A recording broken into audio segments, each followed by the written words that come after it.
एक बार अमरजीत जी का रुख करता हूं। सियासी बोल तो यहां से निकलेंगे।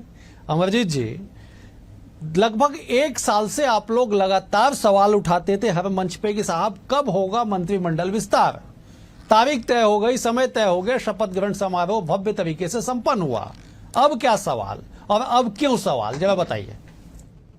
देखिए डॉक्टर साहब, स्पष्ट बात है, पहले हम इसलिए उठाते रहे क्योंकि 3-3 जगह खाली थी, काम जनता का हो नहीं रहा था। विपक्ष का धर्म निभाना हमारा काम है कि जनता की आवाज को सरकार तक पहुंचाना, इसलिए हम ये आवाज उठाते रहे लगातार। अब देर आए दुरुस्त आए की तर्ज पर अगर मंत्रिमंडल का ये गठन कर दिया, ठीक है, इन्होंने संवैधानिक नियमों की धज्जियां उड़ाई और 13 की जगह 14 मंत्री इन्होंने बना लिए बगैर किसी सहमति के, बगैर कोई सहमति और परमिशन का कागज दिखाए बगैर। तो उस पर मैं कहना नहीं चाहता, मैं तो सिर्फ अब हम जो बात कह रहे हैं वो इसलिए कह रहे हैं कि हम कोई आपकी निंदा नहीं कर रहे हैं, हम आपके आलोचक नहीं हैं। आप समझिए, ये विपक्ष का धर्म निभा रहे। जनता ने जो दायित्व दिया है उस बात को हम आपको दिखाते हैं। तो वो ये कहता है कि भाई आपने राजधानी का अपमान किया, राजधानी को आपने सम्मान नहीं दिया, यहां से एक भी आदमी आपने नहीं बनाया। आपने अल्पसंख्यकों का अपमान किया। एक तो आप टिकट देते नहीं है, क्रिश्चियन को भी नहीं देते, मुस्लिम को भी नहीं देते, बौद्ध को भी नहीं देते, मुसलमान को भी नहीं देते। एक इकलौता अल्पसंख्यक विधायक था राजेश मुनत, उसको आप मंत्री नहीं बनाए। तीसरा आपने बस्तर संभाग का भी। अमरजीत जी, आप बेहद विद्वान नेता हैं, मैं थोड़ा सा करेक्ट करता हूं।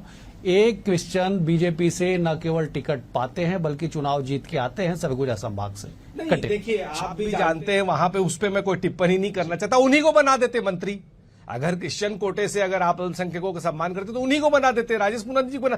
तो जब ये सारी चीजें हुई हैं तो इनके लिए फिर मैं सिर्फ यही कह सकता हूं कि भारतीय जनता पार्टी कितना भी सफाई दे, इनके लिए ये बात एकदम फिट बैठती है कि ता उम्र गाली भी ये भूल करते रहा, धूल जमी थी चेहरे में और मैं आईना साफ करते रहा। तो भारतीय जनता पार्टी अब अपनी खींच छुपाने के लिए कुछ भी करे, पर सच्चाई यह है कि इन्होंने जो मंत्रियों की अभी जो घोषणा की है, आप देखिए कि मुख्यमंत्री जी ने जल संसाधन केदार से लेकर अपने पास रख लिया और उनके पास पहले से ही ऊर्जा और खनिज है। वो इसका मतलब यह है कि ये पूरे अडानी के इशारे पर चलने वाली सरकार हो गई है। अब चूंकि केदार से जल संसाधन लिया तो उसको मलाई खाने के लिए परिवहन दे दिया। लखन देवांगन जिसको इन्होंने अनुशासन का चिट्ठी दिया था, अब चूंकि कोरबा पे भी अडानी की नजर है तो लखन को इन्होंने खुश करने के लिए आबकारी दे दिया। तो ये चाल चरित्र और चेहरा पूरी तरह से सामने आ रहा है, इसलिए हम विपक्ष होने के नाते ये सच्चाई जनता के सामने ला रहे हैं।